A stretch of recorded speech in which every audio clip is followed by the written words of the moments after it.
Hi, my name is Nicholle Mezier, CPA and audit manager at Cerini and Associates. What are internal controls and why do we need them? Well, if you're listening in, you're either planning on starting a business or you currently run one. And what I'm about to share with you will be enlightening and helpful as you continue your business journey. Strong internal controls means three things: accurate and reliable financial reporting, compliance with laws and regulations, and effectiveness and efficiency of the organization's operations.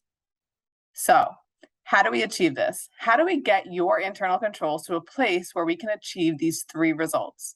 Well, it starts with your internal control framework, which is made up of 5 components: control environment, risk assessment, control activities, information and communication, and monitoring. Let's start with control environment. You need to have the great tone at the top. You don't want poor integrity trickling down to your staff. Make sure your company has sound hiring procedures, training programs, and disciplinary actions. This helps keep company report consistent and ensures everyone is clear on report 2 levels. Oh, and let's not forget your board or committees.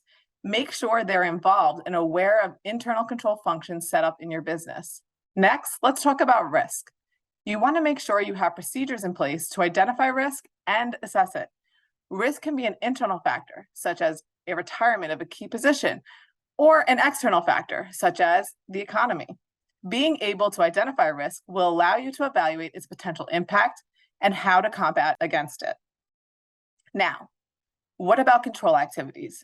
These are policies and procedures that are set up to make sure the business can function properly. One of the most important control activities is segregation of duties. You don't want one person in your organization wearing too many hats, even if that one person is you. Where fiscally reasonable, you want to place different persons in charge of different activities. For example, you don't want the one hiring also the same one paying your employees. That's a ghost employee in the making. If your company isn't set up to handle more positions, you have to assess where other controls can be implemented to compensate for the overlapping responsibilities. 3 down, 2 to go. Information and communication. What exactly does this mean? Well, it means being able to collect pertinent business information as well as being able to transmit that information to the necessary persons. You don't want important financial information getting to you at year end when you could have made better business choices throughout the year.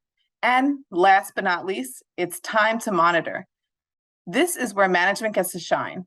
Here is where you have to take the reins and ensure controls are operating as intended and whether they are effective and efficient. So there you have it. Internal controls, what they're worth and what it takes. See you next time. And please be sure to check out our various social media platforms.